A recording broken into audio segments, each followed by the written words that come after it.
Peace and welcome to the New York, New Jersey chapter of the Israelite Nation Worldwide Ministries. We are located at 158 West Englewood Avenue in Englewood, New Jersey. We have our Friday night discussions at 7:30 p.m. and our Saturday afternoon discussions at 2 p.m. Eastern Standard Time.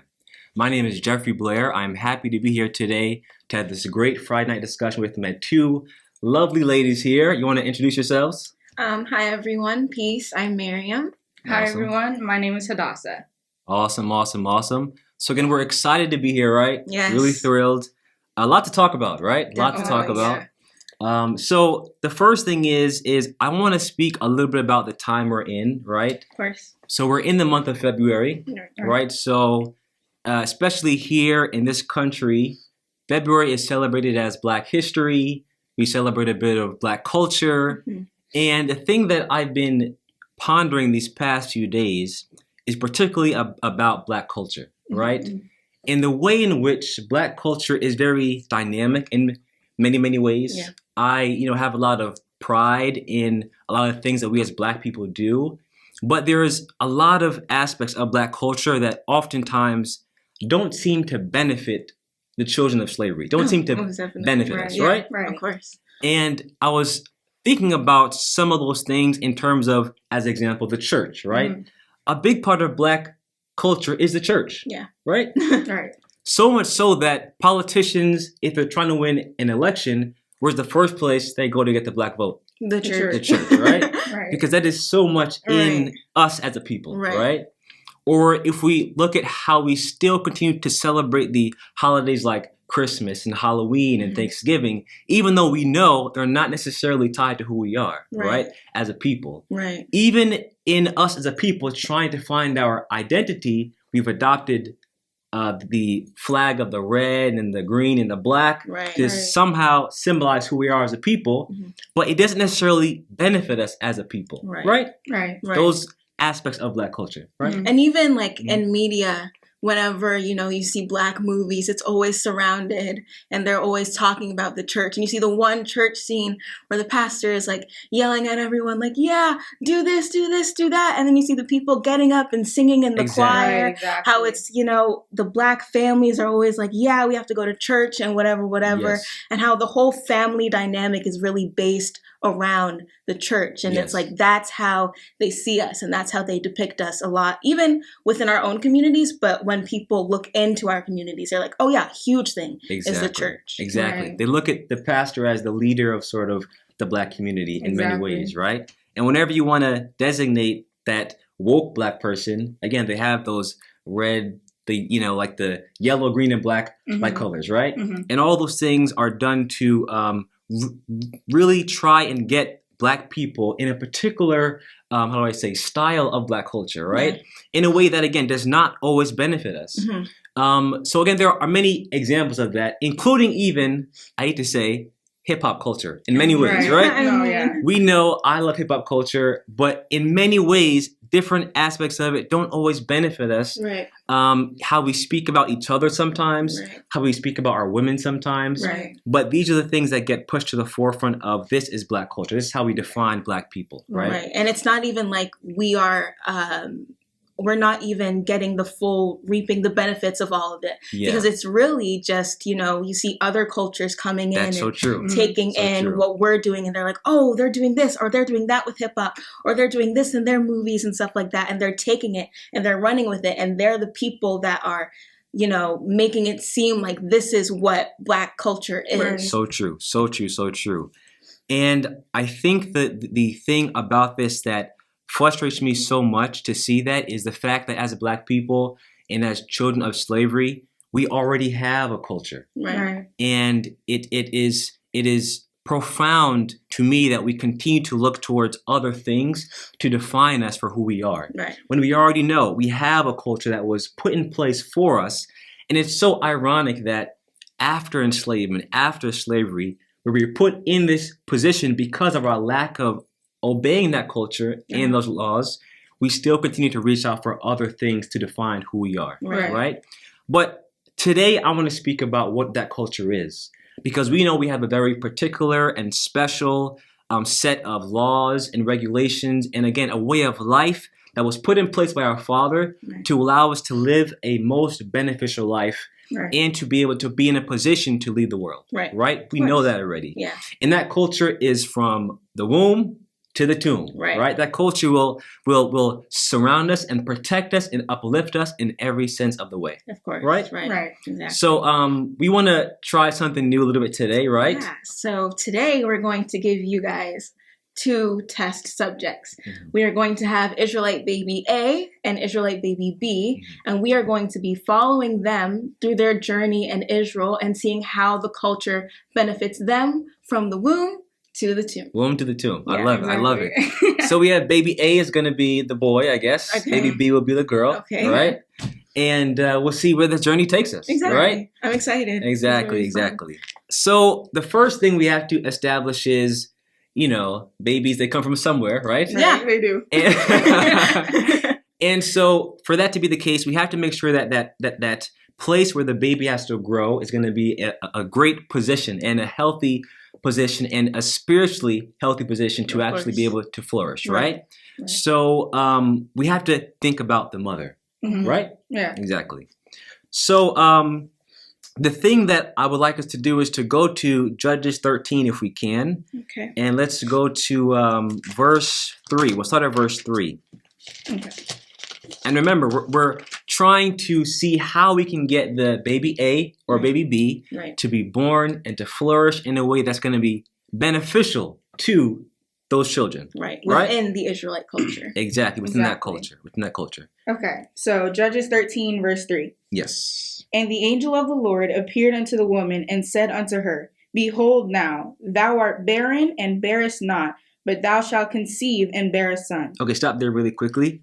So already we have this woman, we're going to assume is an Israelite woman because this is an Israelite book, right? Right, exactly. This Israelite woman is barren. We've heard the story many times before, right? Yes. And one of the things I think is important is if we speak about the idea of family planning, right, in this modern world, that in Israelite culture, you can't separate the God of Israel from that planning, right? No, definitely not. Definitely not. No. Especially as we know our history as it pertains to Israelite women, there is a ability for our God to bless Israelite women even if they have been bearing with beautiful, healthy children, right?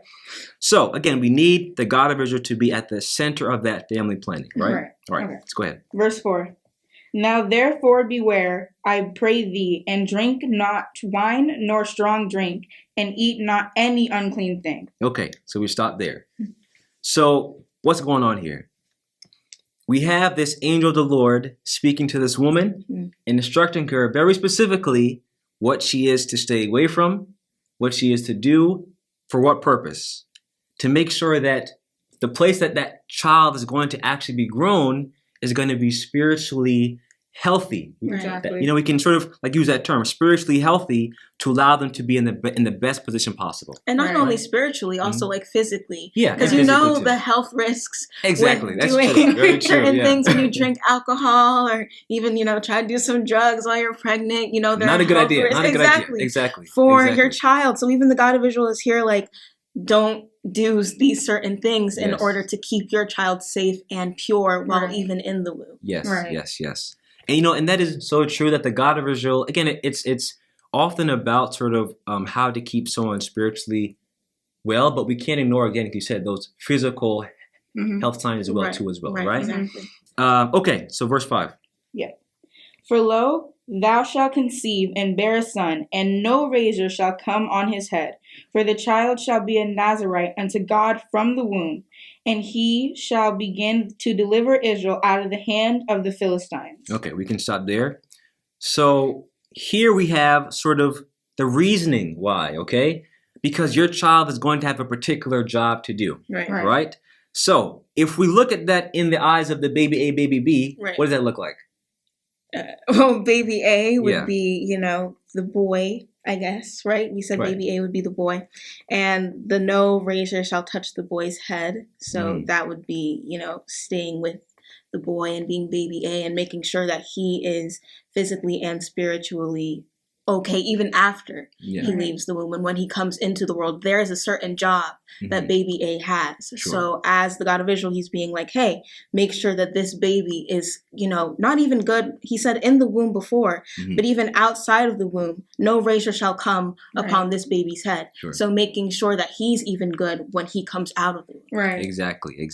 It's like the God of Israel is continually looking after us even before we're even born. Exactly. So as a boy is aging, you can't do certain things, and that could be because there's a certain job. You might not know what that job is, but as you grow up, you'll realize what that job is that you have to do. So the God of Israel is just making sure that you are as pure as you can be so that that job is done to the fullest extent and at best that it can be done. That is so true. And again, because we don't know what job our children have, it's important that we do follow this, right? Right. Because we don't know any of our children can be put to be that Nazarite or to be that special individual to do something great for their people, right? Exactly. So we follow this in our culture even to this very day to ensure, again, that our children are in the best position possible to do whatever job they have to do, right? Exactly. Okay. So now that we have that, we can continue on, I guess. Okay. Verse 6. Then the woman came and told her husband, saying, a man of God came to me, and his countenance was like the countenance of an angel of God, very terrible. But I asked him not whence he was, neither told he me his name. But he said unto me, behold, thou shalt conceive and bear a son, and now drink no wine, nor strong drink, neither eat any unclean thing, for the child shall be a Nazarite to God from the womb to the day of his death. Okay, let's stop there. So again, just sort of a repetition of what has already been said, what the purpose is going to be, what that job is going to be. She's telling the information to her husband now, right? So again, we have the place in which the child is going to grow is now in a good position, and now the child can actually grow and develop in a healthy environment, right? Exactly. Right. Okay, so now what happened to this baby A, baby B, once we have them out of the womb? What happens at that point? The child has to be offered up. Offered up. We have a whole list of things that have to occur again, even once they're born again, to protect them and to ensure their best outcome, right? Right. So let's go to Leviticus chapter 12. Okay. Leviticus 12.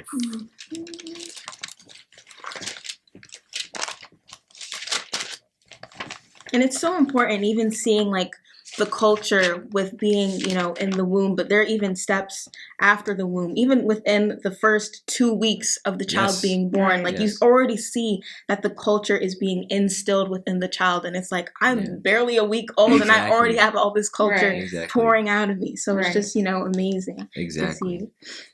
All right. So let's start from verse 1 and we can go, I guess, down to 5.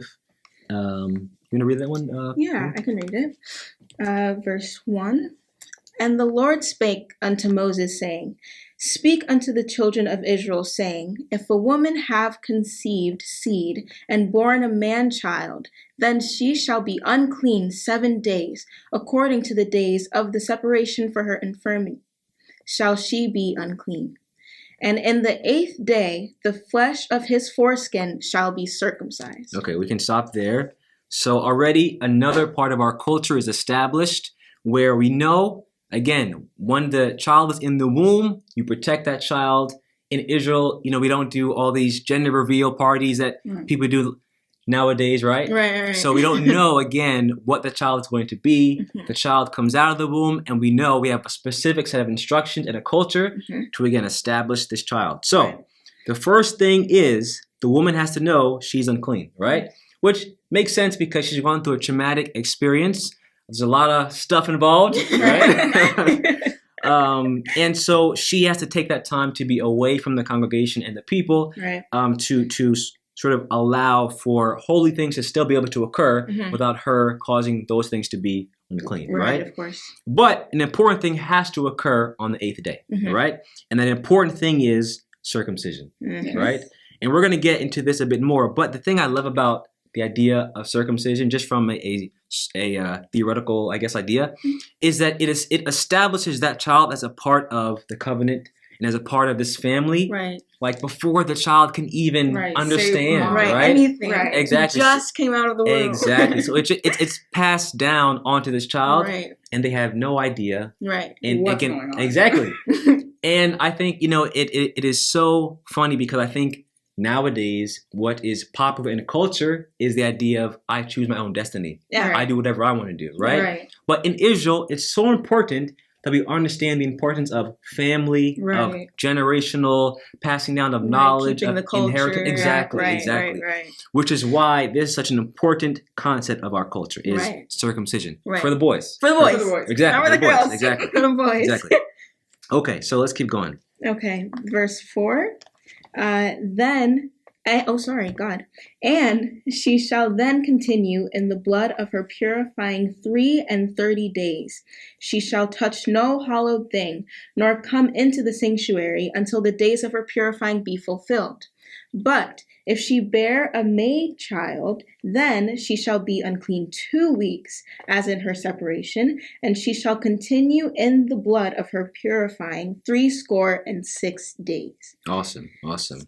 And so, again, whether it's a boy, whether it's a girl, we have a certain set of culture. But for the girl, it's slightly different, right? Of course. Mm-hmm. And for the girl, again, there's no circumcision. No. And it's that 2-week period, 2 weeks. Right? And at that 2-week period. And so in our current day, one of the things that I love is when we all come together to have the offering up, right? We present the child to the God of Israel to say, thank you for allowing me to be the vessel to, well, not me because I'm a man, but thank you for, as a woman to say, thank you for allowing me to be the vessel to have your child, right? Exactly. And so we bring this child to the God of Israel to say, thank you, to bless this child, and to allow the child to be named and offered up, and right? of course, to use the child in whatever way you need to make this nation better, to rebuild the nation, to do anything possible. Make sure positivity is put into this child. Exactly. Another thing, too, is so you are named Miriam, right? Yes. You are named Hadassah. Yes. How did you guys get those names? I was named on the 14th day. By who? Who named you? My Israelite family, my brethren, came together and named me. What about you? Same thing. Exactly. So beautiful culture that the family comes together to name that child, right? The family comes together to say, this is your name. And there's something important about understanding the importance of that too, right? Is you get your name from your family. Mm-hmm. So there's an immediate tie to everyone that's in the room. We all named you. Exactly. Right? And that's an immediate tie with you and the God of Israel, because that is the name that you are going to be used to be called upon. Yes. Like you can't use a name that somebody else called you. Like it's a name straight from this book that you are being called, so that the God of Israel knows who you are, that this is my child, this is my seed, this is who I have blessed. This is my blessing right here. Yes. So and the idea that you don't get to name yourself. Right? You don't get to circumcise yourself. Right? Your family does it. Those before you do it. Right. Exactly. Okay, so let's continue on this journey, continue on this path. Right. Let's go to Genesis chapter 21. Mm-hmm. And let's see another aspect of this culture. Again, still speaking about the circumcision, but adding another element in there too. So Genesis chapter 21. Let's see.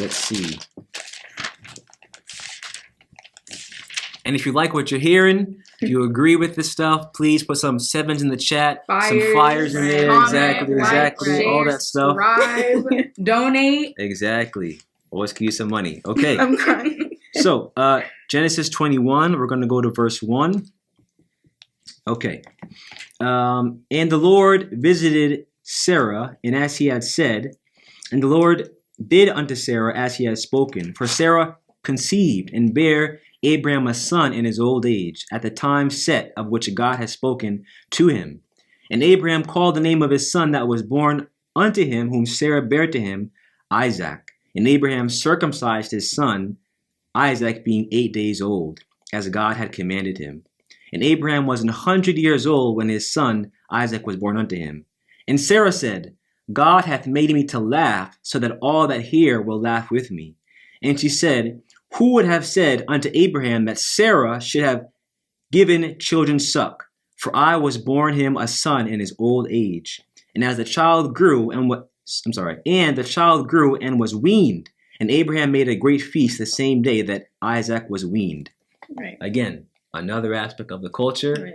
our weaning feast, right?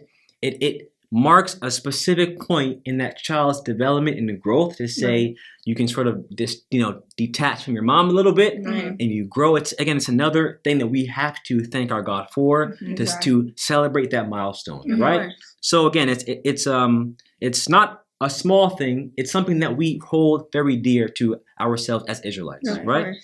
Okay, so let's again continue on this path because this child is going to grow. Right. Baby A and baby B. Well, I mean, at this point, they've been offered up. You're right. They should have names, They right? Should have names. So we're going to name them as a community, right? Right. Okay. Let's offer them up and give them their names. So what do you guys think for baby A, the boy? Baby A, the boy. Just keep it simple with like a Jacob. Mm-hmm. Yeah, I like that. Jacob. Okay. Jacob. Okay, Jacob. Yeah, it's fine. Okay, Jacob. Okay. Jacob. Baby B. What do you think? Sarah. Mm-hmm. Okay. I love that. Okay. Jacob and Sarah. Jacob and Sarah. So Jacob and Sarah, they're going to get older. And they're going to reach, 2 years old, 3 years old, 4, 5, 6, 7. Right. Right? So what's so special about that, I guess? You have your 7-year cycle, which is important for both boys and girls because that marks, obviously you making it to your 7 years, but that just shows that you're growing up, you're becoming older. That means you're going to be used more and you're going to be a bigger part in this nation, So it's very important. It's very important. And during that first cycle, like you see how the children are, still dependent on their parents, but they still have that culture instilled within them. Right. Yeah. So it's like, it's also up to the parents and to make that executive decision to be like, not only am I going to raise my children in this culture, but I'm also going to raise them around the same people that have this culture so that, we can all raise our children together and be in the same culture and then, so that they can go on and instill that culture within their children. Yes. But during at least the first 7 years of their life, they're, becoming more aware of them as a person, but they're also still dependent on their parents for that culture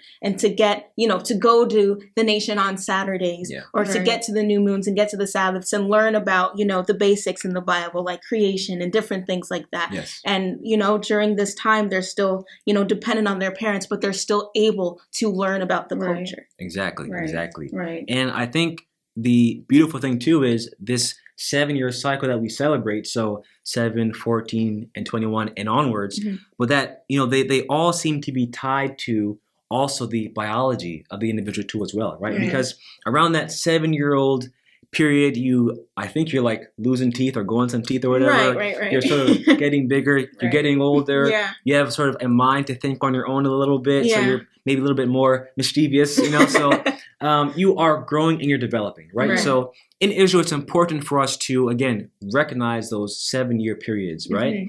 And we know that the number 7 is important to our God. Of course. Right? Exactly. Okay, so baby A, baby B, or Jacob and Sarah, right? They're getting older. Right. They're 7, they're 8, they're 9, they're 10. Now they're around 14, let's say. Right. Another feast, but some other stuff happens too as well. Right, exactly. That is very specific, right? Right. So what happens to Sarah and what happens to Jacob in this time period? Well, during this time, Sarah, she's turning 14, getting to that age. And usually around this time is when, she would become a young lady and get her cycle for the first time. I see. So there's even something within the culture, within, being clean and unclean with our women and our young ladies. Definitely. Let's actually turn to that if we can. Okay. So we're going to go to Leviticus 15. Okay. Let's go. And that's also the beautiful thing about this culture too is literally every single thing you can think of, there's something that the God of Earth says, this is how you're going to do that. Right. He said, I already got you guys. Exactly. You don't have to even think about it. I already got you. Exactly. It's all here laid out for you. Just read and you'll find it. Exactly. So Leviticus 15, let's go to verse 19. I don't think I'm there yet. 15. I can read that one. All right. Okay. And if a woman have an issue, and her issue in her flesh be blood, she shall be put apart 7 days, and whosoever touch her shall be unclean until the even. Okay, so we'll stop there. So one thing to make clear is to be unclean is not bad, right? Of course. It's just that we have to know the distinction between clean and unclean. Right. Because we have things to do that are extremely, extremely holy and really important, like going to the altar, right? Right. So if you are a woman or you are a young lady, you become a young lady. So you had your menstrual cycle, right? It's important to know when you should be apart and when you should be away from holy things, right? It's very important. Mm-hmm. And as a young woman, that's something you have to be able to recognize, right? Of course. So you were all young ladies, right? One thing that we also had too, or not we, but you guys had too, was also a sort of a feast or a get-together with other women too as well, right? Exactly. To sort of speak about, exactly. Yeah. So you want to speak about that a little bit, about what that experience is like for you guys? Yeah, go ahead. So, yeah, it's just a bunch of the older women from the community and the congregation come together and just give you the help you may need, guidance, wisdom. They talk to you and they let you know, listen, this is all going to be okay. Like you were saying, there are certain things that you won't be able to do, and there are things that you're going to have to be separated from. And that's okay. Like, you have to understand that, because if you're unclean, then whoever you touch or whatever, they'll be unclean. So you can't mix that. Right. It's the separation. Separation, right. And does that mean that you are any less than Jacob is in our fictional? No, right? No, right. Yes, it's just about understanding your role, understanding where exactly you fit, and again, when and where you can do certain things, right? So, so again, it's very important for this young lady, we'll say, for Sarah, to grow up understanding this, about her culture. And that's why the culture and the community is so important. Yeah. Because, not going through it alone and being able to go to your mom or your aunts or your other girls your age who have gone through the same exact thing you're going to have that community within our culture is a beautiful thing, because there are so many people that have to go through things alone and learn how to do things by themselves, and they're not exactly sure when you should be doing things, when you shouldn't be doing things, how to clean and whatever. But when you have that community and you already have people who have gone through those same exact things that you're going through right now currently, it's a beautiful thing to be able to take other people's experiences and learn from them and take that and apply it to your own life. Yes. Right. And people that care about you, that love you. Right. So you're not going to social media, to the internet to say, what do I do? You're getting it exactly. You're getting it from a good source that has your best intention. Of course, exactly. So again, in this stage, we have that this young lady, this Sarah, what else should she know about, herself, how she should conduct herself and things of that nature? Well, something that's really important within our nation, within the culture, is virginity. Okay. And being a virgin and keeping yourself, pure, and, steering away from doing certain things or even being around certain people, and just making sure that you understand and the value of your body. Of course, of course. Right. And I guess we have some examples of that in the scripture too. Definitely. I know one in particular we can highlight now is actually probably the most famous virgin in the Bible, the Virgin Mary. Right, of course. So let's go to Matthew chapter 1 just really quickly. Okay. Let's see. Let's talk about Mary. Okay, Matthew chapter 1. I'm slow, guys. Sorry. It's okay. I can read. All right. We want to start at verse 20. Okay, let's do it. Okay, Matthew 1, verse 20. But while he thought on these things, behold, the angel of the Lord appeared unto him in a dream, saying, Joseph, thou son of David, fear not to take unto thee Mary thy wife, for that which is conceived in her is of the Holy Ghost. And she shall bring forth a son, and thou shalt call his name Jesus, for he shall save his people from their sins.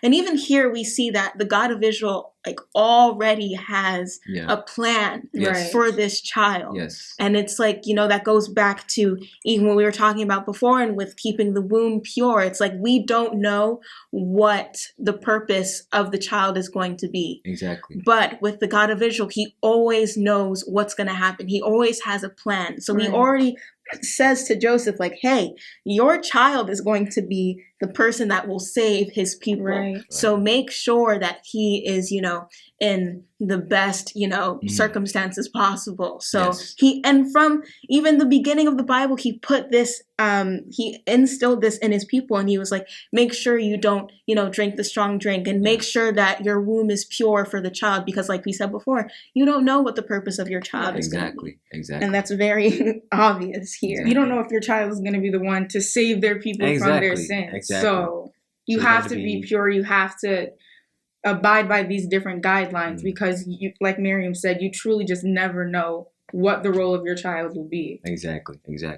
Very important. Right. Okay, let's go to verse 22. Now all this was done that it might be fulfilled, which was spoken of the Lord by the prophet, saying, Behold, a virgin shall be with child, and shall bring forth a son, and they shall call his name Emmanuel, which being interpreted is God with us. Okay, so let's stop there really quickly. And I think the thing that we want to really highlight here is not to say that every child is going to be a Jesus, right? But just the fact that we see the value in this virgin woman, Israelite woman, being used to be the vessel for this Jesus, right? So I guess we put this here to say there is a value in a woman being a virgin, right? And that we know that in the Israelite nation, Worldwide Ministries, and so we encourage our young women to be virgins, right?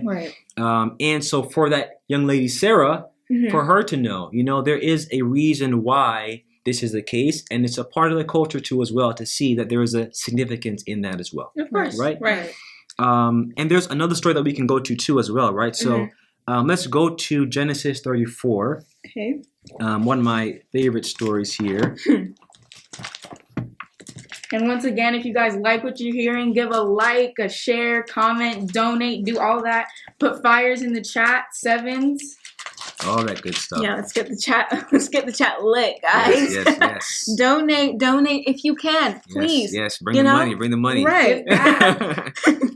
All right, 34. Let's go to verse. So I guess just to give some context a little bit here.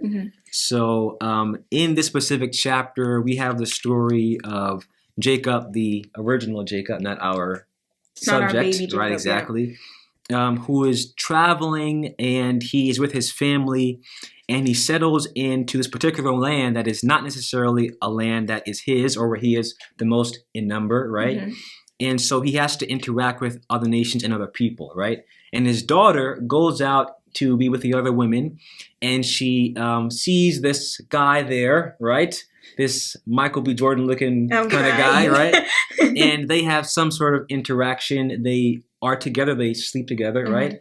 And this causes some sort of havoc, because again, as we just said, our women should value their virginity. And again, we'll see too that there's another part of that is, that was not taken into consideration, right? So let's go to verse, what did I say, 14? Is that what it said? Yeah, verse 14. Okay. I can read that. Okay, go ahead, Dessa. And they said unto them, We cannot do this thing, to give our sister to one that is uncircumcised, for that were a reproach against unto us. Yes. Right? So let's stop there really quickly. So what occurs is the Michael B. Jordan looking guy, he wants to marry Dinah, right? And he says, I love her. We were together. Let me marry her, right? And they say, whoa. First of all, how you came to the situation was incorrect, because you slept with her without having any sort of value for her as an Israelite virgin, right? And secondly, what's the other second thing?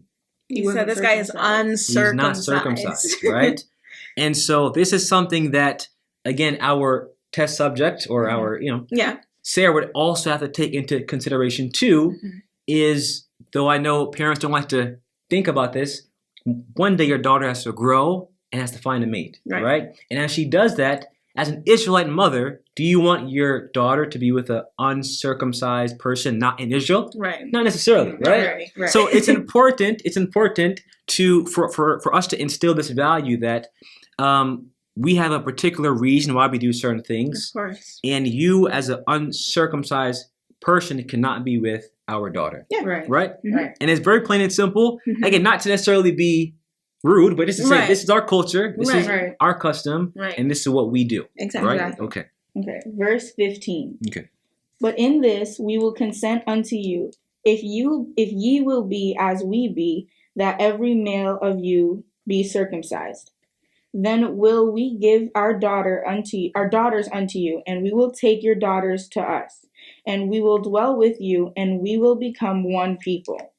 But if ye not hearken unto us to be circumcised, then we will take our daughter, and we will be gone. And their words pleased Hamor and Shechem and Hamor's son. And the young man deferred not to do the thing, because he had a delight in Jacob's daughter, and he was more honorable than all the house of his father. Okay, so let's stop there. We're going to fast forward a bit, but the moral here is they actually try to go with this thing, right? Right. So, and I guess the thing to sort of take to heed is that we're not that far from Abraham, right? It's only a few generations that circumcision has been around, but they have already established that this is what we do as Israel, right? Of course. And so let's fast forward down to verse 25, I think. Let's see. So the men of the other nation, they get circumcised, right? Because they want to have this merger where they can marry the daughters of Israel, right? Right. So what happens here? Verse 25. And it came to pass on the third day, when they were sore, that two of the sons of Jacob, Simeon and Levi, Dinah's brethren, took each man his sword, and came upon the city boldly, and slew all the males.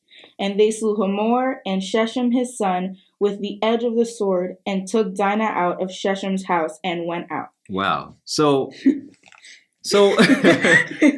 they said, yes, we'll let you have our sister. And they told them that, okay, if you guys are circumcised, we can all marry into each other.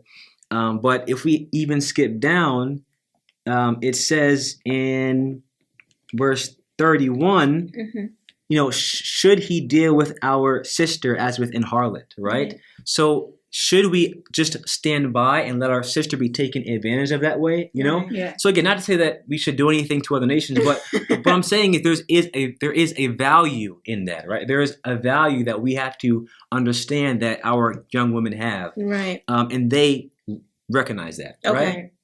Okay, good. So we have this young lady, Sarah. Yes. She now knows that, she has to be able to recognize when she's clean and unclean. She now knows that she has to take value in herself as an Israelite virgin. Right. She now knows the importance of the mate that she will eventually have in the future, right? And again, all these things, don't come from social media, don't come from the internet, don't come from hip-hop music, They come from the fact that she has this culture and family that cares about her, right? Okay. Now, this whole time, though, Jacob has been kind of silent, right? So again, he's growing up too, right? Exactly. And he is developing, is going through puberty, all these things, right? And he needs to understand some things too about himself as well, right? So what does that look like for him? Of course, right. So with Jacob, that would mean that he, like most young people, he would have to be called upon more in the nation, and he would be used more, and he would be used as almost a soldier, a young warrior to go for battle and go again and fight for Israel, and be the young man that Israel needs, to protect us and fight for us. Yes. And this also calls for him to also recognize when he can and cannot do certain things, when he can go to the altar or not go to the altar, when he can be used for certain things, right? So let's go back to Leviticus 15, and we'll go to verse 16. Okay.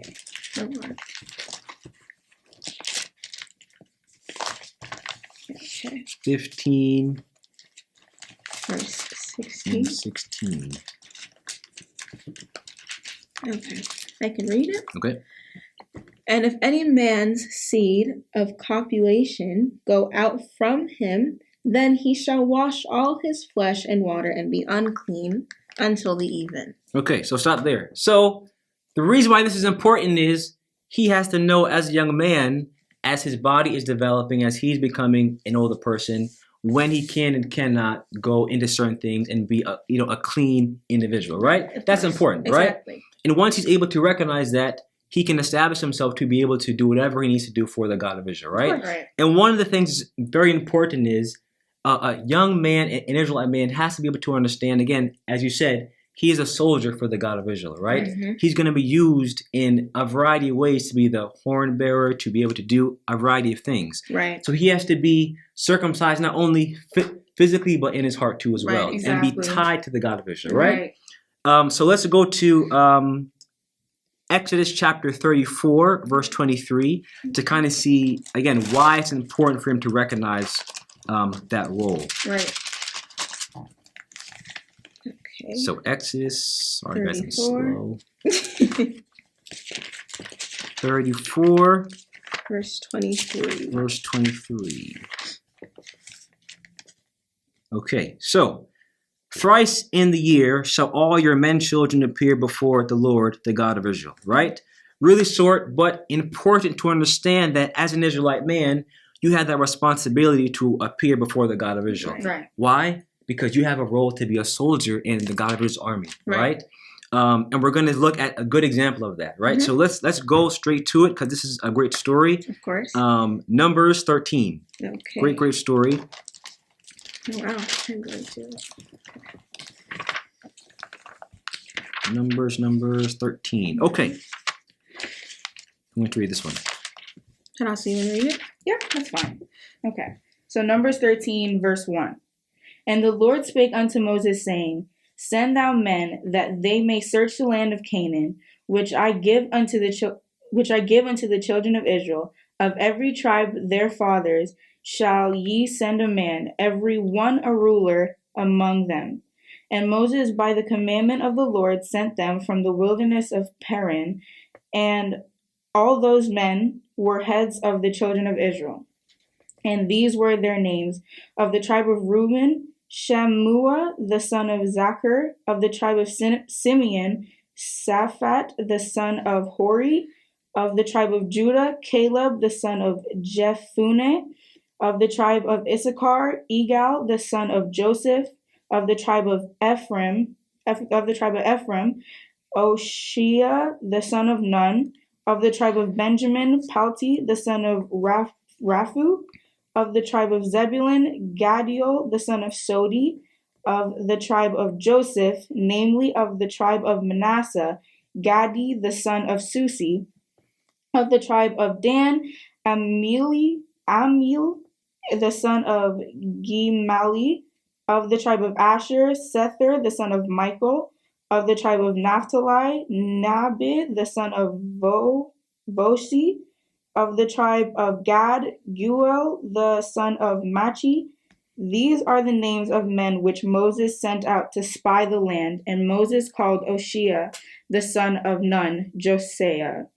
Okay, so I know those names were difficult, but the reason why I think it's important to go through that is to see that all the different tribes chose men to be able to go forward and to do this particular task. Exactly. Again, to give some background again, Israel is coming out of Egypt, coming out of enslavement, and they are at the point where the God of Israel said, I'm going to give you this land, and the land is right there for the taking. Right. But Moses, again, is a smart guy, and the God of Israel instructs him very well. Says, go spy out that land. Let me see if it's good. Right? Exactly. So Moses says, I'm going to get some men to do this thing to see if they can spy out that land. Again, he's choosing these young men to do a very particular job, right? Very important job, right? Okay, so let's skip down to where we're going to go. Verse 24. Okay. Verse 24?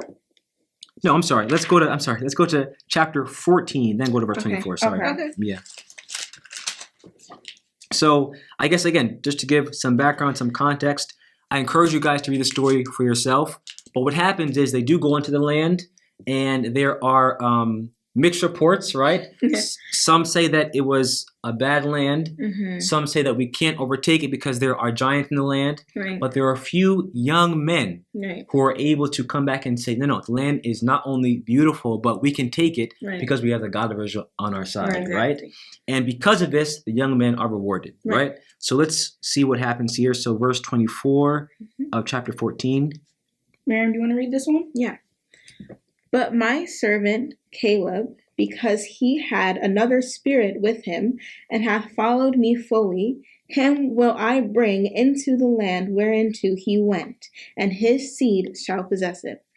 Now the Amalekites and the Canaanites dwelt in the valley. Tomorrow turn you, and get you into the wilderness by the way of the Red Sea. And the Lord spake unto Moses and unto Aaron, saying, How long shall I bear with this evil congregation which murmur against me? I have heard the murmurings of the children of Israel, which they murmur against me.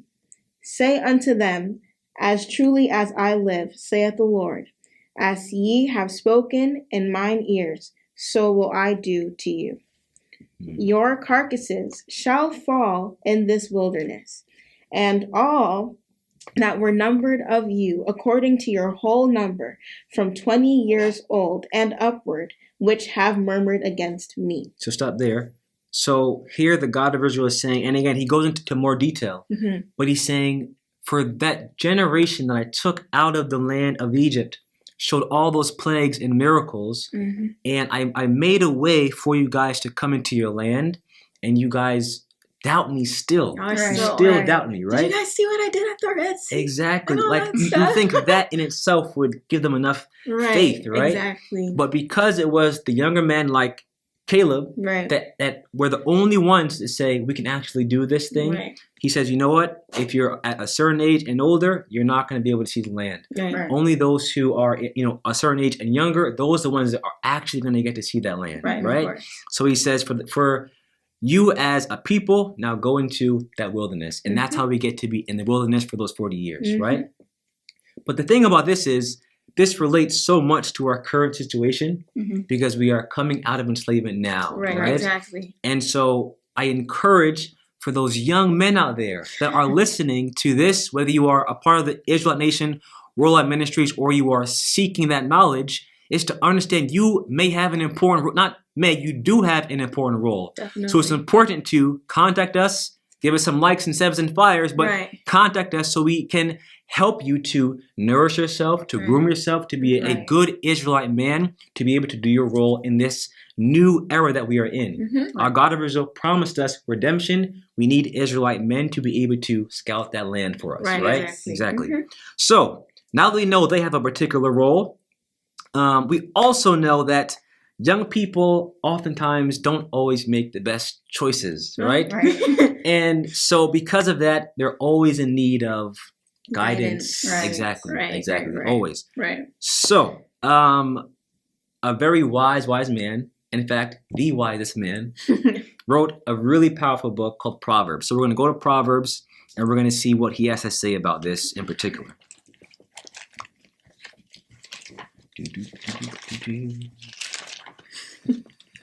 Okay, we'll go to Proverbs 1.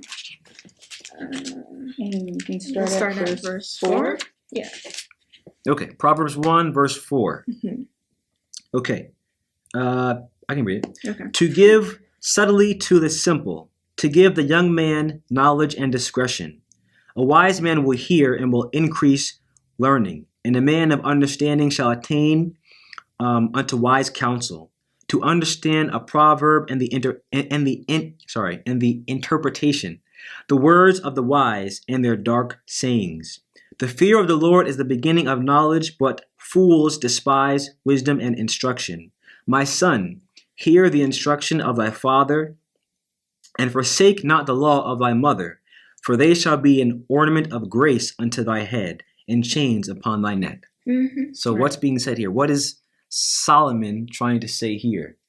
Basically, listen to your elders. Like, they're there for a reason. Don't be hard-headed. Listen. Exactly. Like, they have gone through all of these things in the past and throughout their entire journey. They're not just telling you these things so that they can just talk. Yes. They're not just saying these things so they can hear themselves because they like to hear themselves talk. Yeah. They're telling you their experiences and they're telling you the things that they've gone through because they want to see you thrive and they don't want to see you going through the same things they did. They don't want to see you making the same mistakes they did and just repeating the same cycle of mistake after mistake after mistake. Exactly. You can even relate this to Abraham when he was circumcised. We're in 2021 now, and we're still, when a young boy or when a boy is born unto this nation, we still circumcise our boys.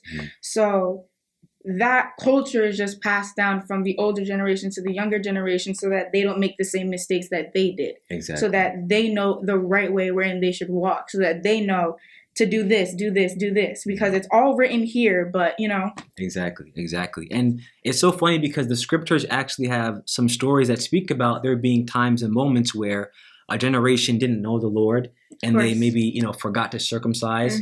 And I think, again, it's important, as you guys were both just saying, is that especially for young men, you have to take proper counsel, right? And I think for us, especially in the Black community, we already know that we have a unfair justice system that is unfair to Black men. And we have this sort of vacuum of Black men within our communities, right? Where our young men don't always know where to turn, right? Of course. But luckily for us as a people, we have this book. Right. And luckily for us as a nation, we are starting to grow and are starting to establish these things where strong Black men can come to this nation and be guided and be led, right? Right. Okay, good. And even with keeping with our test subjects of Jacob and Sarah, throughout their whole entire lives, even up to this point where we are now, where they're young, where Sarah's a young woman and Jacob is a young man, they've received that guidance. They've been in the culture since even in the womb, they've been in the culture. So they've always had that guidance with their elders, with their parents, with their priesthood, just always, I guess, being on them and being like, hey guys, you're in this and we're here to make sure that you guys are good. Right. When you go out and into the world, it's hard because, you're in the world all the time and you're getting all these different things thrown at you, whether it's from the people you keep around you or even, social media. But then you come back to the culture and you have your elders and you have your priesthood to be like, hey guys, get your head out of the clouds, come back to the earth and understand the importance of your culture. And as Sarah and as Jacob get older, that's when, their duties become even greater within the nation. It's not like you can just come and sit around on a Saturday and be like, okay, I'm here at the nation, I'm just chilling. But you come and you are part of different committees and groups within the nation, whether you're part of worship, whether you're a part of the education team teaching the children, you're using your hands to do something. You're using your hands to be, to rebuild the nation. So that's why we even, have Rise. And me, with being a Rise leader, I use my hands to benefit not only my peers, but to benefit myself. So I learn from my peers and I learn from the experiences that they tell me about, or I learned from my experiences and I'm able to come back and still, know about the culture and still be able to know that, okay, I go to school, I have my friends outside, but I'm still able to come back and know that I am Israel and I still have this culture and I am still able to say, I'm an Israelite. There are certain things I can and can't do. There are certain ways I can and can't walk. And it's perfect that we have this culture and we have this family that we can go to get that culture and to get that guidance. That's so needed. And it's even if you don't feel comfortable going to an elder, going to someone older than you, maybe that might even be a mom, dad, aunt, auntie, you always have people around you that you can go to. You have your peers, you have people who are around your age who are like, okay, I feel like I can go and talk to this person because let's say we're both in high school. So we have similar experiences or we're both going into college. So you have people around you that you can talk to no matter what. There shouldn't ever be a feeling of, I'm alone in this. I can't do any, I'm just alone. No one can understand what I'm going through. It may seem like that, but I bet there are so many people that you can talk to, so many people that, like I said, are around your age group, around like in middle school, if you're in middle school, in high school, if you're in high school, and out of college, you have people that you can talk to, that you can ask for wisdom, guidance. How can I get through this? I don't want to be alone. How can I do this? Can you help me with this? Right. So you always have just that sense of community, even when you're younger. Sure. And there's even that contrast with, Black culture and with the church. I see a lot of people my age, they either don't go to church at all or they go to church on Christmas or whatever. But it's like with Israel, you can't do that. You can't be Israel on a Saturday or Israel on a new moon or Sabbath and then, come back and do whatever. Israel isn't a religion. Yes. Israel is a culture. It's a way of life. It's a lifestyle. You can't treat it as, I'm just going to church or whatever. And then you come and you tell your friends, I'll go do whatever on a Saturday night, whatever. Right. You carry yourself as Israel. You are Israel. You live, breathe, eat Israel. Like that is it. Period. End of story. Definitely. Right. And I think one of the beautiful things that I think you might have mentioned is the importance of being a part of these groups like Rise, or these different departments within the Israelite nation. Is one day, all these young people are going to get older, as we're going to see, right? They're going to get older, and they're going to be in positions where they are going to have to be leaders in their own right, and where they're going to have to guide another generation, right? So it's important for us to get used to putting our hands to work. Right. Which, I think if you look at even the story that we just read about the young men going into that land, when that next generation goes into that land, they're going to have to know what to do to actually lead the people once they get there, right? So we're, again, in a similar situation now, right? Okay, so now Sarah and Jacob, they get older. Right. And, they've gone through all that 7-year cycle, the 14-year cycle, and they're at a point now where, maybe they're like 21 now, right? And, Jacob, he notices Sarah. She looks cute, and yeah, exactly, and, they start to, court and they start to date each other. Right, there's even a culture within that. There's culture within that too as well. The family speak and they get to sort of know each other. They may get married and have their own children, right? Exactly. And then they will do the same exact thing that we just spoke about in terms of that cycle of preparing Sarah to have her children, right? And having the God of Israel involved in that family planning process. And then also once she actually has children, the circumcision of the male, the offering up on the 8th day, the 14th day, that 7-year cycle, so that entire thing.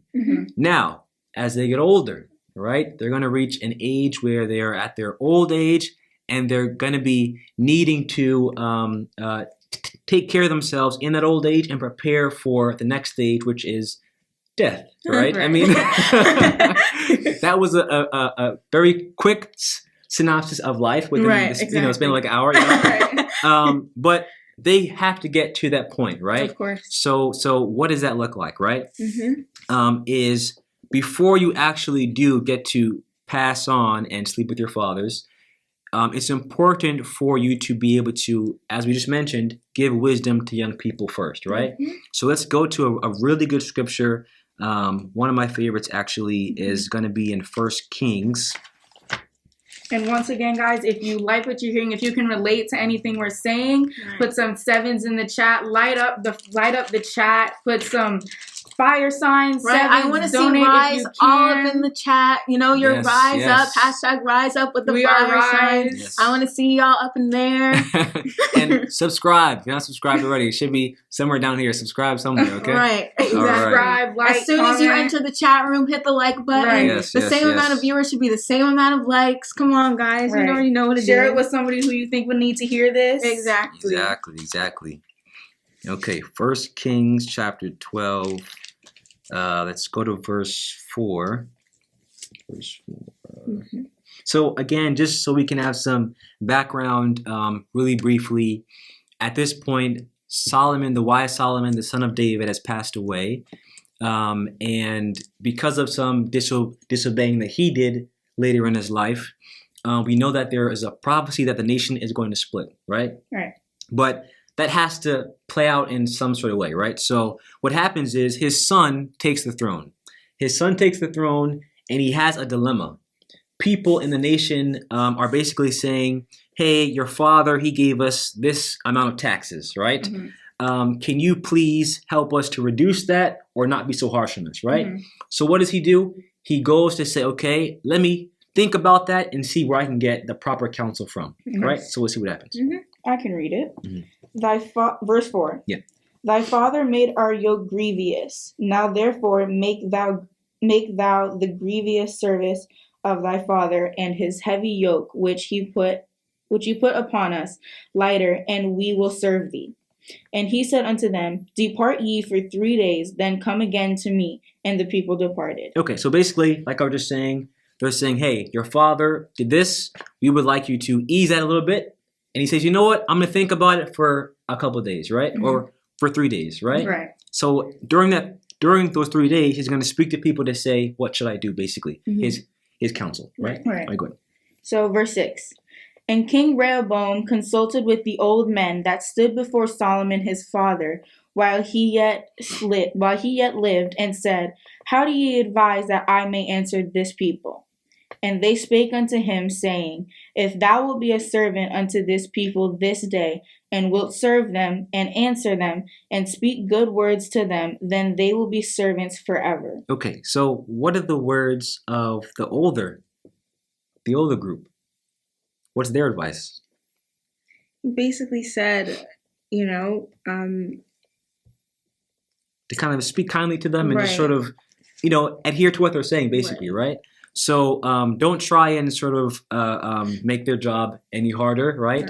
Don't be harsh to them, mm-hmm. but to, understand you are a young leader, right? And you want to get on the good side of the people who you are trying to lead, right? Mm-hmm. So they're encouraging them they are encouraging him to do this. Right. And what is his response? Let's see in verse 8. Yes. But he forsook the counsel of the old men which they had given him, and consulted with the young men that were grown up with him, and which stood before him. Okay, so what is his response to do? He said, I'm not going to listen to you guys. Like, that sounds cool, but I'm going to go to my peers. Exactly. I'm going to... But I really think I should go to my homeboys. Exactly. I'm going to my crew. They're going to have some good advice. I know they have my best interest. I know they have my back. Exactly. So again, if you can imagine that a bunch of young people do things that are not always sometimes the smartest thing. And let's say this is sort of that 20 age, mm-hmm. like around that time. Mm-hmm. Young men are very boastful, right? You think we can do anything, right? We think, I'm an adult now, I do whatever I want. You know what I'm saying? So, okay, so keep going. Verse 9. Yeah. And he said unto them, What counsel give ye that we may answer this people, who have spoken to me, saying, Make the yoke which thy father did put upon us lighter? And the young men that were grown up with him spake unto him, saying, Thus shalt thou speak unto this people that spake unto thee, saying, Thy father made our yoke heavy, but make thou it lighter unto us. Shalt thou say unto them, My little finger shall be thicker than my father's loins. Okay, he's really bold. So what is he saying? Or what are they advising him? To be really boastful, right? To say, my father made the taxes heavy. Yeah, I'm gonna even do more of that, right? I'm gonna be worse than my father because I'm a big, strong, bold guy, right? Yeah, very boastful, right? And I just want to say, that has to be a black man. That can be no other. No questions asked. Elders going to his homeboy. No questions asked. Exactly. So, again, we bring this in to say, and I guess just a spoiler alert, it doesn't go well, right? Of course not. So we bring this in to say, though, is as, Jacob and Sarah, as they get older, they need to be able to give proper guidance to their children, right? And as young people, we have to be open to receiving that guidance and understanding that, as I think it was Solomon that said, nothing new is under the sun. Things have, there's a season for everything. And if you have someone that has been through those things already, mm-hmm. why go through your own experience to bump yourself the same way, you should understand and learn from the experiences of your elders, right? Okay, so Jacob and Sarah, they get older. Yeah. They're even older now, and they're at the point now where they've given their guidance. They've done their due diligence there. Their children are now adults, and it's time for them to sleep with their fathers, right? Right. So, okay, let's go to a chapter that speaks about this a bit. Genesis chapter 23. And like we were saying before, like the God of Israel literally has instructions for everything. Yeah. So there's no interpreting anything or saying, I think this is what we should do when this time comes. He's like, no, okay, guys, like, with every single cycle or every single moment in your life, you're going to have instruction to do something. Like you're never going to have to be like, I'm not sure what to do here. I'm not exactly sure how we go about doing this. Exactly. But the God of Israel's like, hey, when the time comes for you to sleep with your fathers, this is exactly what should happen, and this is what you should do. Exactly. And it's just so great that we as a people here in this time have the scriptures, and we have the Israelite Nation Worldwide Ministries to help us get through that, and to be able to understand and to see what the scriptures are really saying. Right. Because we know at every stage in our life how to live, how to sort of allow ourselves to be in the best position possible to allow this nation to grow, to flourish, and to allow the world to be led by us in a beneficial way, right? Exactly. Okay, so 23, right? Genesis 23. Sorry, guys, I'm slow today. I don't know what's wrong with me. Okay, 23. Okay, so I can read this one. Okay. And Sarah was 107 and 20 years old. These are the years of the life of Sarah. And Sarah died in Kirjatharba, the same as Hebron in the land of Canaan. And Abraham came to mourn for Sarah and to weep for her. And as we know, the story of Sarah and Abraham, you can just tell they had a lot of love for each other, even in their old age. And they were able to get through this thing of having Isaac as a child, this magnificent thing. So you can tell that this would have really hurt Abraham. Of course. But again, it's a part of life, and it has to be something that we also take into consideration, right? Is death. Yep. Okay. So he mourns for her, he weeps for her. Verse 3. And Abraham stood up from before his dead, and spake unto the sons of Heth, saying, I am a stranger and a sojourner with you. Give me a possession of a burying place with you, that I may bury my dead out of my sight. So one of the things that is important for us as Israel to understand, and what we practice here in the Israelite Nation Worldwide Ministries, is a separation of, again, unclean and clean, in life and death, right? So in our society currently, you can drive on a variety of streets and you'll see a cemetery right there. You'll see a church right next to the graveyard. Right. And things are sort of intertwined with death. And I mean, people keep their siblings' ashes in their homes. I mean, there's a lot of things that occur that intermingle death with life. But we know that there is a very particular way in which we are supposed to handle our dead, because again, not that to say that that our dead are bad or evil or anything like that, just knowing the difference of clean and unclean, right? So if I'm in my home and attempting to pray, I can't pray with my, siblings or whatever, your parents' ashes right in front of right there. You know what I'm saying? So I have to be able to make that separation. So Abraham knows that, and he says, you know what? I need to bury my dead. I can't do it in my backyard, right? Right. Okay, so he's asking to get a piece of land that's not where he is, right? Okay, and the children of Heth answered Abraham, saying unto them, Hear us, my lord, thou art a mighty prince among us. In the choice of our sepulchres, bury thy dead. None of us shall withhold from thee his sepulchre, but that thou mayest bury thy dead. And Abraham stood up and bowed himself to the people of the land, even to the children of Heth. And he well, before we go on, what's being said here is that the people of the land are saying, you are an amazing person. You are a prince, right? We've seen the things that you have done, and we've seen how the God of Israel has taken care of you, right? So you can go ahead and take whatever you want and bury wherever you want to bury, right? We're not going to, stop you, right? So his response. And you see the amount of respect that he has for those people. Right, exactly. And he communed with them. So this is verse 8. He communed with them, saying, if it be your mind that I should bury my dead out of my sight, hear me and entreat for me to Ephron the son of Zohar, that he may give me the cave of Machpelah which he hath, which is in the end of his field. For as much money as it is worth, he shall give it me for a possession of a burying place among you. And Ephron dwelt among the children of Heth, and Ephron the Hittite answered Abraham in the audience of the children of Heth, even of all that went in at the gate of his city, saying, Nay, my lord, hear me, the field give I thee, and the cave that is therein. I give it thee in the presence of the sons of my people. Give I it thee, bury thy dead. So Abraham is saying, okay, I want a very particular piece of land to bury my dead. Mm-hmm.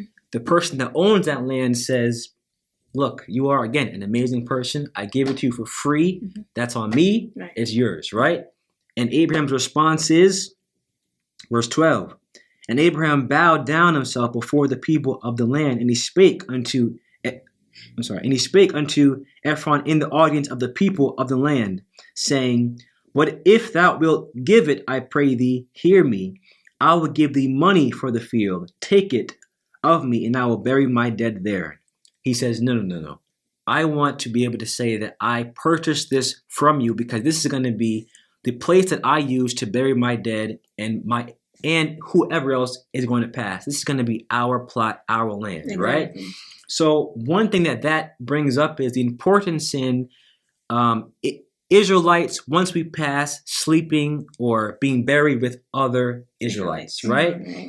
That is one of the most important things because you don't want to have lived your entire life as an Israelite under Israelite customs. Right. And then when that time has come, you're buried amongst people and strangers you don't know, right? So again, the culture of today is everyone gets buried together, you do whatever you want to do. But as an Israelite custom and culture and practice, we understand the importance in that, right? Exactly. So last scripture that I would like us to visit is Genesis chapter 50. Okay.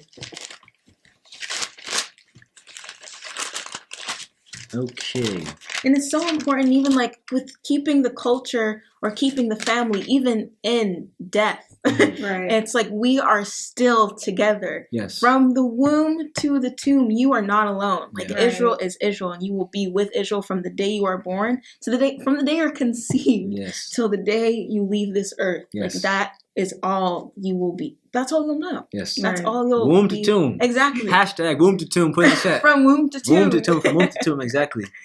Okay. So I said Genesis chapter 50. Right. And we're going to go to verse 22. Does someone want to read that one? Yeah, I'll read it. And Joseph dwelt in Egypt, he and his father's house. And Joseph lived 110 years. And Joseph saw Ephraim's children of the third generation.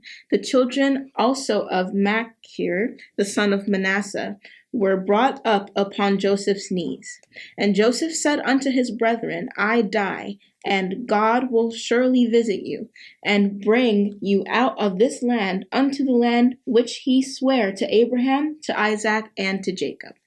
And Joseph took an oath of the children of Israel, saying, God will surely visit you, and ye shall carry up my bones from hence. So Joseph died, being 110 years old, and they embalmed him, and he was put in a coffin in Egypt.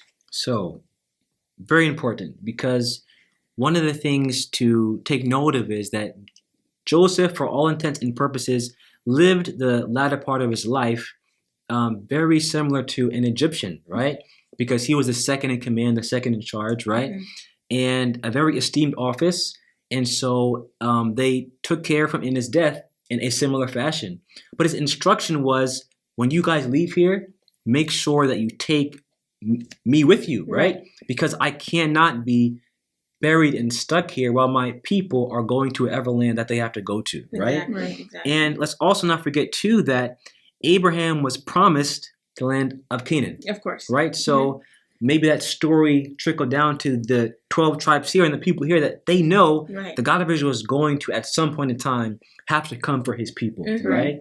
So while I'm in Egypt now, it's all cool, but once we get to our land, take me with you, right? He understands the importance of being buried and sleeping with your fathers, right? Exactly. And if we read the scriptures continually, we'll see that different kings and prophets speak about that, where if a king, especially if they're a good king, gets the opportunity to be buried with their fathers, right? So again, womb to tomb, right? Everything that the God of Israel has put in place for us has been for a particular purpose, for us to be able to, again, allow ourselves and the nation to be able to truly flourish, right? Exactly. And I think when we put in contrast our culture in Israel with the culture of the world, we see that there is no comparison. No, right? None. We have a culture that every single thing we do, there's a reason for it, there's a benefit for it. And in the world culture, in the culture that we like to put on Black people, it's not very beneficial, right? No. It doesn't allow us to be elevated. It doesn't allow our women, our children, our men to be elevated in that correct fashion, right? Exactly. So, our test subjects, Sarah and Jacob. Yeah. Unfortunately, they have now passed away, but they have children themselves that are going to grow. Exactly. And that cycle of the culture is going to continue and continue to go on, right? Exactly. And that's what it's all about, is continuing that cycle, allowing that inheritance of Israel to be passed down generation after generation and to never die, right? Exactly. Because the God of Israel, even when he spoke to Abraham, he promised him, your seed is going to be like the stars, the sand, right? So we have to be able to pass that culture on to the entire generation. And you even see it all over the Bible. They always refer back to Abraham and the promise that the God of Israel made. So it's like that has gone down from generation to generation to generation. So there are the people in the scriptures like Sarah and like Jacob who have taken the things that they've learned from their elders, from their parents, and passed it on to their children. They instilled in their children, this is what you do. This is how you keep the culture. This is how you teach your children about the culture. And this is how we will keep the cycle of positivity going within this nation. It's not just going to die off with one generation and just be like, no one talks about what happened with Abraham. But we see, it's in the Bible from the beginning of time, even till today in 2021. That's how the culture has been instilled even till now, because we've been able to pass down our customs and our culture from generation to generation to generation. When there are the people like the Sarah and the Jacob who understand the importance of teaching the younger generations the culture, teaching them how to keep the Sabbaths, teaching them how to keep the new moons, teaching them how to be good Israelites and how to also instill that in their children. And then the Jacob and Sarah's children take what their parents taught them, take what their elders taught them, take what the leadership and the priesthood taught them, and instill it in, their children and tell their children, hey, this is important. You need to know that this is how we keep our culture and this is how we will continue to keep our culture. Right. And it's like you can't even separate the Old Testament from the New Testament, because even within the New Testament, we read with Jesus, even within the New Testament, he's still being blessed from inside his mother's womb, and he will be blessed until his tomb. Like he will follow in the cultures of Abraham. He will be circumcised on the 8th day. He already has his name, but you can't separate the Old Testament from the New Testament, because it all coincides with each other. Culture continues, continues on. And I think, just to speak to our audience for a sec, is that we've only touched on sort of a very surface level of what our culture is, right? Of course. Our culture is so deep. We can even go to speak about, again, like you said, the new moon, the Sabbath, the feast days. But I want to give you guys the opportunity just to speak about your experience. I guess just you guys are, again, young ladies, but even going through your process from what you remember about your birth until now. Like, looking back, how do you feel that has prepared you, I guess, for the world, for life, for things of that nature, going into your next, next stages? Yeah. I mean, we always, at least with my parents and the way I was brought up with the community, it's just always instilling the fact that Israel will always be here. It's not going to be something where you can just go to school and forget who you are. And then when you come home, you're like, oh yeah, I'm an Israelite, so I have to do whatever. You go out and you eat whatever, and then you come home and you're like, okay, but I'm Israel, so I have to do certain things. It's not like like I said before, like you can't just be Israel on certain days. You can't pick and choose whenever, you are Israel. Not only do you have to, be in the culture and make sure that you're there for Sabbaths, new moons, Saturdays and stuff, you also have to put your hands back into the nation, because whatever you put in is whatever you're going to get back. Right. So you have to make sure that when, you're out in the world, or whenever you're in the nation or whatever, you're doing everything that you can, everything within your power to make sure that you're working for the nation, but also for your God, for yourself, for your family, just, so that you can make sure that your spirit is good, so that you can make sure that I am an Israelite, and I can confidently say that I am an Israelite, and I do everything that I can to, I guess, keep my place in Israel, or keep my seat at the table, because, you can come to Saturdays, or you can come to new moons, or you can come to Sabbaths, and that's just it. That's your fix. But it's like, that's not what we are, that's not all Israel is. It's just not a like I said before, it's not a religion, it's a culture, it's a way of life, it's a lifestyle. You have to live, breathe, sleep, eat Israel, everything Israel, because that's who you are from womb to tomb. If Israel is the only thing that's put in you, you have to give back. Yeah. Right. And I guess for you, like, was it difficult to necessarily be who you are and do your culture in a way that I guess just being in the world, did that make doing your culture more difficult, or being who you are like more difficult because you were going to school with people who weren't doing what you were doing? Like, for example, being a kid and seeing your classmates do Christmas or Halloween or whatever, did that?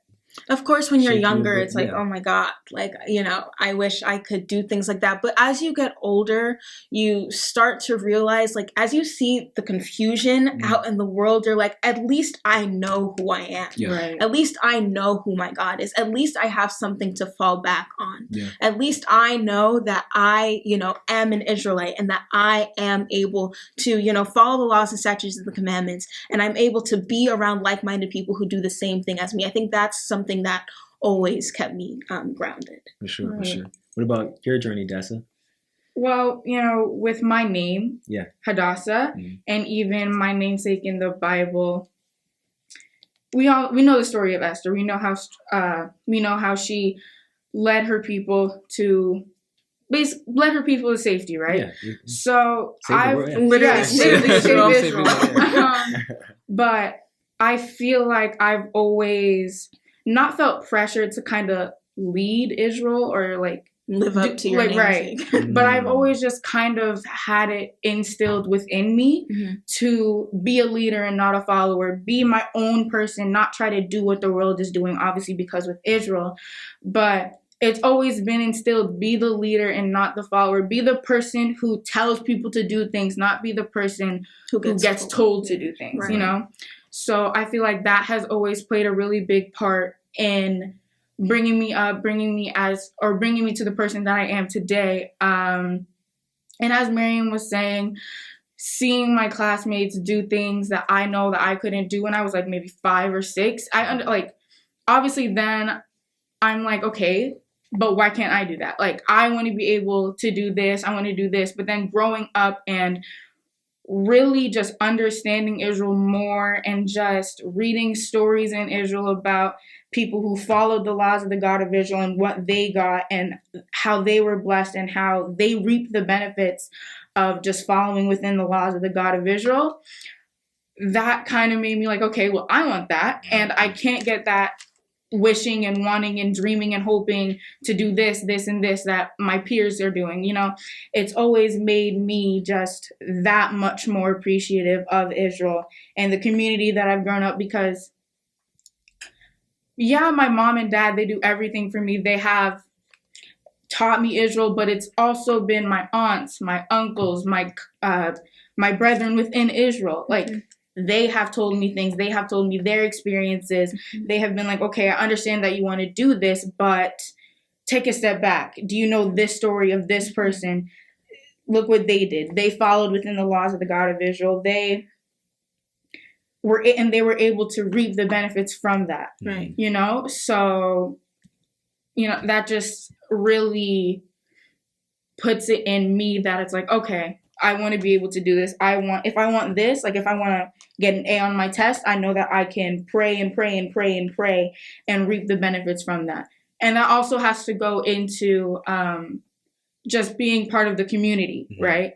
With different, with different communities, like with Rise, how Miriam mentioned earlier, putting in what you put in is exactly what you're going to get out. So I know that if I don't do this, like if I don't go to Saturday lessons, or I don't pray during the new moon and Sabbath season, or I don't participate within Rise, that I'm not going, and I pray for, I want this, I want to be able to do this, I want this to be my life when I'm older, I can't really expect to just pray one time when a test is coming up, I guess.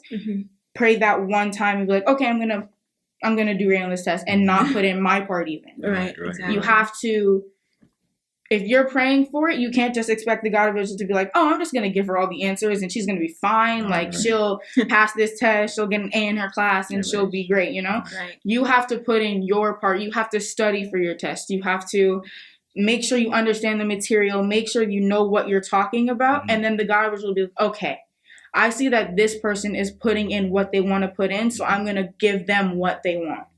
I see. Yeah. And I guess a part of that is understanding that the culture is what allows you to succeed, right? So if you're adding to the nation, adding to your family value, then you sort of realize that it's going to help you be successful, right? And I guess you guys, again, are really excellent, beautiful women who are intelligent, and I think your family and culture and this nation has done very good with bringing you guys up. Right. I'm not sure about me. But again, just speaking to the audience out there is that, we have only touched the surface level. This is a wonderful, magnificent culture that we encourage you to contact us, that we can allow you to be a part of that culture even more, right? Because there's so much richness with every aspect of this Israelite culture. I mean, every day I feel like I'm engaging in the culture in some way, shape, or form, right? So please, if you like what you have heard today, let's have some 7s and fires and hashtag rise womb up to tomb, rise up, all those things. Right. All those things. We had a blast speaking about this, conversing about this. Again, and just look out at the world and see, does the culture of Black people currently now, the children of slavery, does that culture seem to be benefiting Black people, right? Does everything that we are trying to be involved in really benefit us? If not, let's consider what was our culture before our enslavement, and consider what were we doing beforehand, and let's try our best to get back to that. And that's really the whole purpose of this conversation and the Israelite Nation Worldwide Ministries, is to try and see how we can get our people to come back to who they are, right? So please put, again, some 7s, some fires in the chat, hashtag womb to tomb.